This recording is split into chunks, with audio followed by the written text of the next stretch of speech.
का तुमको घमंड होगा, जिस चीज का तुमको अहंकार होगा, वो सबसे पहले खींची जाती है, सबसे पहले छीनी जाती है।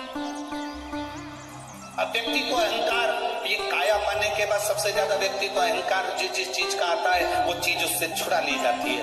इन दांतों को अहंकार रहता है, मैं काट लूंगा, मैं खा जाऊंगा, मैं काट लूंगा, खा जाऊंगा। मरने से पहले सबसे पहले यही निकल के सोफा सेट बाहर हो जाता है। काया का अहंकार रहता है, मैं कितनी सुंदर, दिन भर दर्पण और सुंदर। मरने से पहले ये काया भी बेकार हो जाती है। काल का अहंकार होता है तो सीवर वाले महाराज के भी चले गए।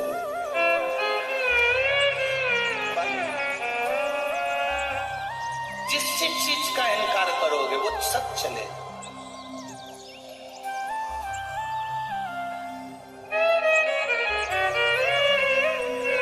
धन का अहंकार करा, धन चले।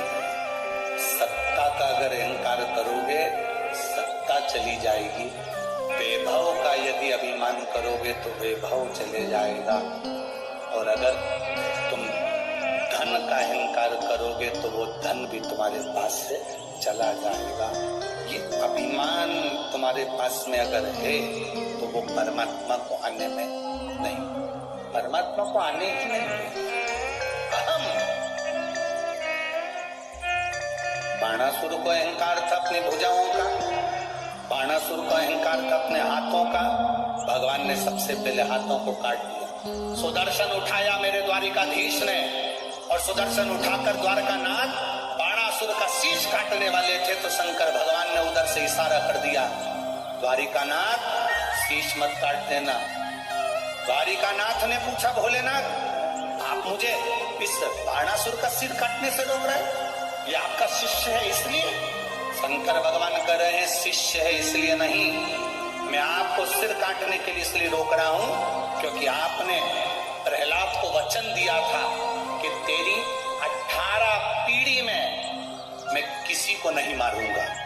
और ये बाणासुर प्रहलाद की 18 पीढ़ी के अंदर है, इसलिए तुम इसको मार नहीं सकते।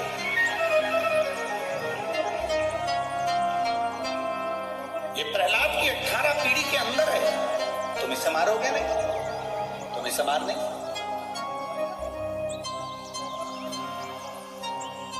तुम इसे मारिए नहीं।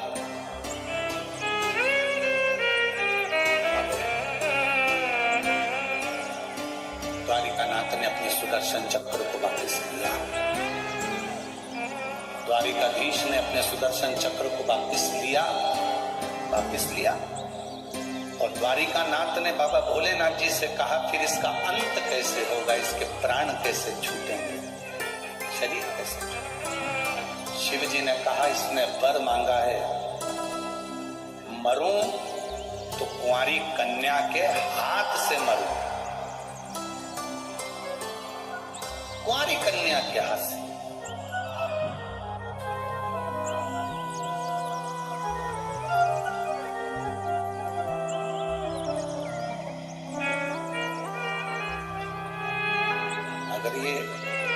मरेगा तो कुंवारी कन्या के हाथ से मरे। तुम रुको, अभी समय आएगा। बाणासुर के अब केवल 2 हाथ बचे हैं, बाकी के सारे हाथ कटकर गिर गए क्योंकि अभिमत्ता में आ गया था, अहंकार में आ गया था। और अहंता में आने के कारण इसका सब कुछ चलेगा, सब।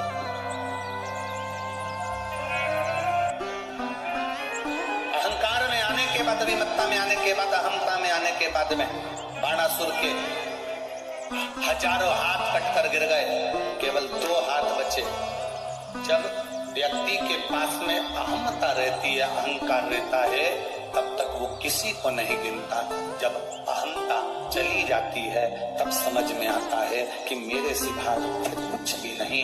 एक सहज शून्यता का भाव उसके सामने आ जाता है।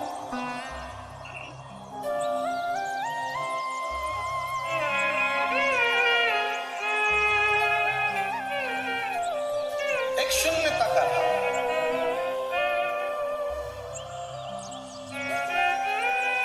और शिव के पास पहुंचने के लिए वो शून्यता बहुत जरूरी है। देवादिदेव महादेव के करीब में जाने के लिए वो शून्यता बहुत जरूरी। अहंकार में 3 गए, धन, वैभव और वंश। ना मानो तो देख लो रावण, कौरव और ये अहम में चले गए, अहंकार में निकल गए। इसीलिए वो कहते हैं ना, क्या मान करे रे कि काया माटी मिल जाएगी। राम भज ले हरि का, कहीं तो राम मिल जाएंगे। क्या मान करे रे दौलत का, वो दौलत माटी मिल जाएगी। क्या मान करे रे बेटे का, पड़ोसी बेटा बन जाएंगे। क्या मान करे रे बेटी का, वो बेटी जमाई ले जाएंगे। ये शरीर जो मिला है भगवान की भक्ति का जो मूल तत्व, शंकर भगवान की अविरल भक्ति का जो आनंद गला पकड़ रहा है माई, भगवान शिव की भक्ति का जो एक रस तत्व हमें प्राप्त हुआ है।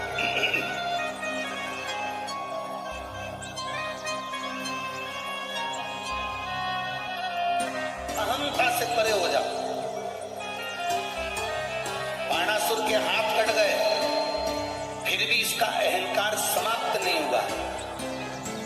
कभी कभी रस्सी जल जाती है पर उसका बल नहीं जाता।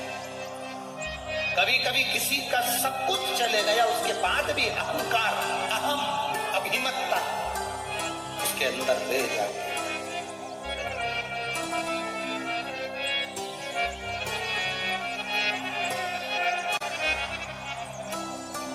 वैभव गया, सत्ता गई, राजपाट गया, उसके बाद भी अहंकार उसके अंदर, अहम।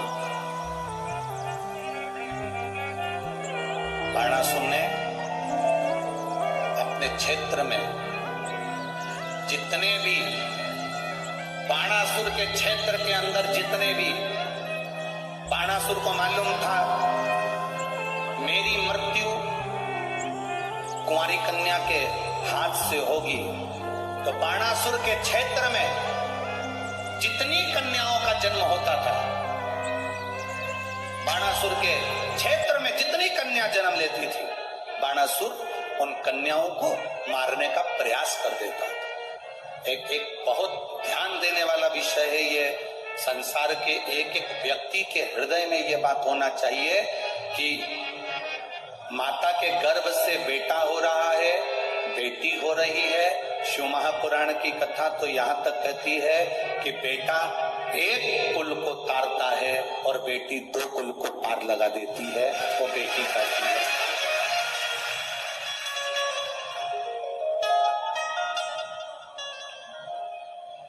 गर्भ में आने वाली बेटियां, गर्भ में आने वाली संतान, गर्भ से जन्म लेने वाली बेटियां, अगर इस गर्भित बेटी को, शिव महापुराण की कथा कहती है, गर्भ में रहने वाली बेटी को जो गर्भ में मरवा देता है, भ्रूण हत्या करवा देता है, गर्भस्थ कन्या को या कुंवारी अवस्था में उस बच्ची पर कोई गलत प्रहार करता है, छोटी सी कन्या पर गलत दृष्टि देता है, छोटी सी कन्या के साथ अगर कोई गलत कर्म करता है, शिव महापुराण की कथा कहती है कि उस व्यक्ति को बार बार पृथ्वी पर जितनी बार वो जन्म लेगा, जितनी बार वो जन्म लेगा, उतनी बार उसको अधोगति में तड़प तड़प कर, रोग ग्रसित होकर मरना ही पड़ता है।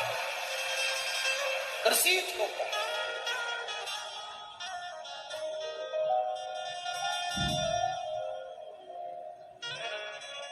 इतनी सारी माताएं बैठी हुई है, आप अपने घर का अंदाजा लगा कर देखिएगा।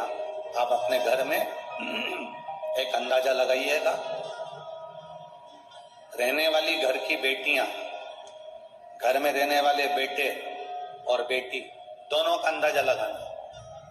आपकी पत्नी को भी देखना, आपकी पत्नी का भी अंदाजा लगाना कि आपकी खुद की पत्नी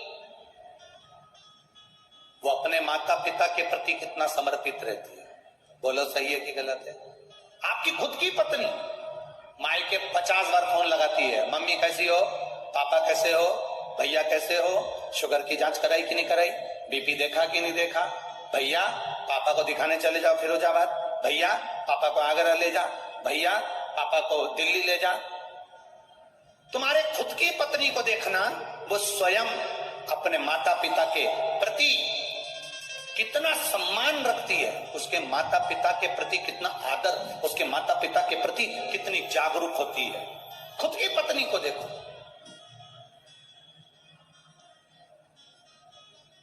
इसलिए निवेदन है, अगर तुम्हारे घर में बेटा जन्म ले रहा है तो समझ लो तुम भाग्यशाली हो, और तुम्हारे घर में अगर बेटी जन्म ले रही है तो तुम समझ लेना कि सौभाग्यशाली है, सौभाग्यशाली।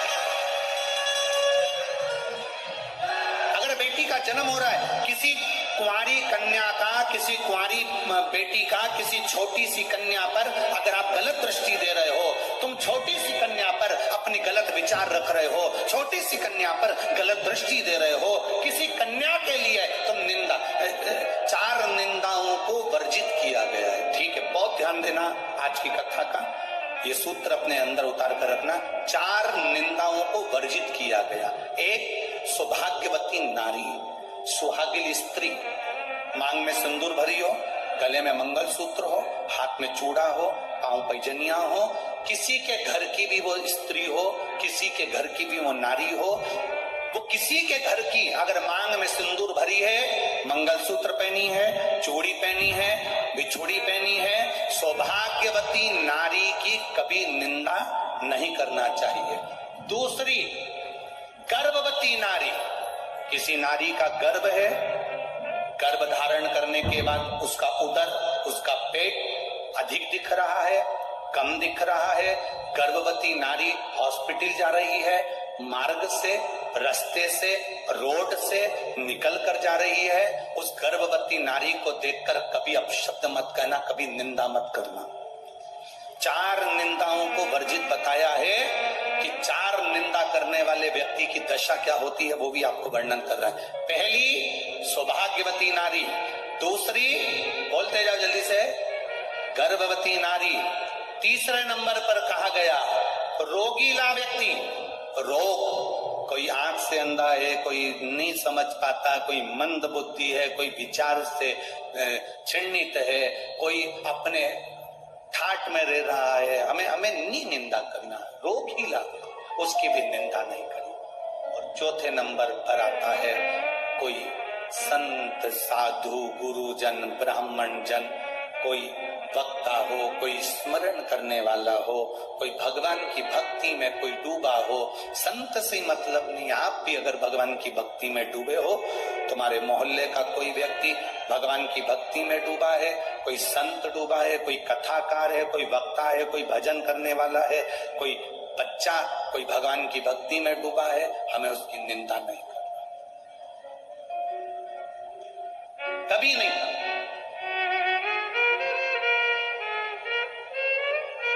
आज के जमाने में व्यासपीठ पर बैठकर लोग एक दूसरे की निंदा करते रहते हैं, कई लोग, और वहां सुनने वाले भी बैठे रहते हैं। उस समय पर खड़े होकर बोलना चाहिए आपको कि महाराज जी, हम यहाँ निंदा सुनने नहीं आए, हम यहाँ भगवान की कथा सुनने के लिए आए।